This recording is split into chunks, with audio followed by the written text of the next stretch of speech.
বন্ধুরা, আজ তোমাদের সাথে শেয়ার করব নিরামিষ আলু পটলের রেসিপি। দাঁড়াও মনে হচ্ছে না একঘেয়ে আলু পটলের সবজি? না, এর মধ্যে আজকে এমন এক সিক্রেট ইনগ্রিডিয়েন্টস যোগ করব যার ফলে নর্মাল আলু পটলের রেসিপি হয়ে উঠবে অসাধারণ। আর বাড়িতে পটল থাকলেই তোমাদের মনে হবে চলো আজকে ওই রেসিপিটাই বানিয়ে খাই। তো চলো ঝটপট বানিয়ে ফেলি দেরি না করে। প্রথমেই কি করবে, কড়াই ভালো করে গরম করে নেবে, কিন্তু দিয়ে দেবে ওর মধ্যে তেল। আমি এখানে রিফাইন্ড অয়েল ব্যবহার করেছি, তোমরা চাইলে সর্ষের তেলও ব্যবহার করতে পারো। ওর মধ্যে দিয়ে দাও আলুটাকে ডুমো ডুমো করে কাটবে আর একটু বড় করে কাটবে, কারণ এই রেসিপিটাতে আলু একটু বড় করে কিন্তু ভালো লাগবে। দেখো আলুগুলোকে লালচে করে ভেজে তুলে নেবে। হলুদ লবণ এখন কিছু দেওয়ার প্রয়োজন নেই। আলু ভাজা হয়ে গেলে পটলকে, যদি মিডিয়াম সাইজের পটল হয় তাহলে 2 টুকরো করবে, আর যদি বড় হয় তাহলে 3 টুকরো। পটলগুলোকেও কেটে নিয়ে এইভাবে তেলের মধ্যে দিয়ে লালচে করে ভেজে তুলে নেবে। পটলটাকে কিন্তু একটু ভালো করে ভেজে নেবে। পটল ভাজা হয়ে গেলে ভাজা পটলগুলো তুলে নাও। তোলা হয়ে গিয়েছে, ওর মধ্যে একটু দিয়ে দাও সর্ষের তেল। দেওয়া হয়ে গেলে ওর মধ্যে দাও ফোড়ন, তেজপাতা, শুকনো লঙ্কা, গোটা গরম মশলা আর কিছুটা পাঁচফোড়ন।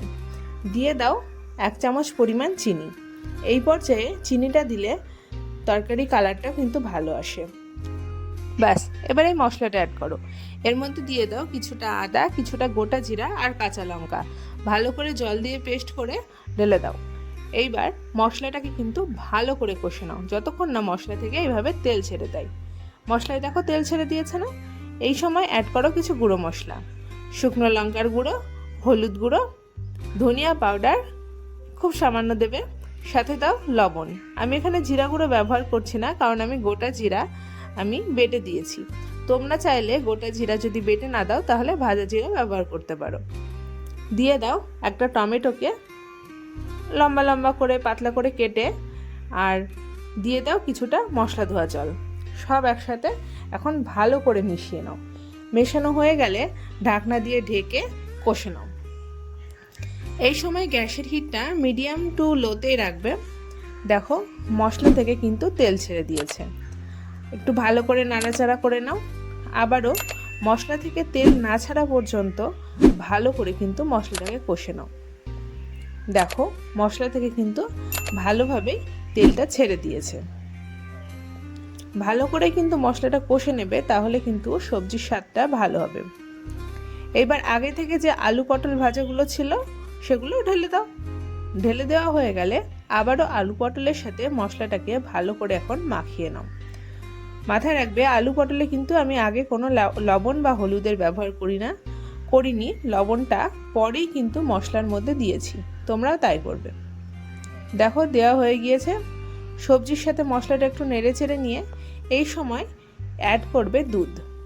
তোমরা চাইলে কিছুটা দুধ আর কিছুটা জল দিয়েও গ্রেভিটা করতে পারো। আবার যদি মনে করো পুরোটা দুধ দেবে, তাও কিন্তু তৈরি করতে পারো। দেখো আমি প্রথমে দিয়ে দিয়েছি বেশ কিছুটা পরিমাণে দুধ। আমার আরও একটু গ্রেভির প্রয়োজন, সেই জন্য আমি অ্যাড করলাম লাস্টে আরও কিছুটা জল অ্যাড করে দিয়েছি। এইবার সব ভালো করে এখন মিশিয়ে নিলাম। ঢাকনা দিয়ে ঢেকে আমি এখন 10 মিনিট মতো রান্না করে নেব। দেখো ঢাকনা তুলে নিচ্ছি, ভালো করে টকবক করে ফুটছে। আমার কিন্তু আলু পটল সব কিন্তু দেখো আমি দেখাচ্ছি ভালোভাবে সেদ্ধ হয়ে গিয়েছে। একটা খুন্তি দিয়ে আমি নেড়ে কেটে দেখাচ্ছি, দেখো বুঝতে পারছো ভালোভাবে কিন্তু সেদ্ধ হয়ে গিয়েছে। যখন সব কিছু ভালোভাবে সেদ্ধ হয়ে যাবে, তোমরা যদি মনে করো যে সবজিটা আরও একটু শুকিয়ে নেবে, চাইলে শুকিয়েও নিতে পারো, এই পর্যায়ে রাখতে পারো, সেটা তোমাদের ইচ্ছা মতো রেখে দেবে।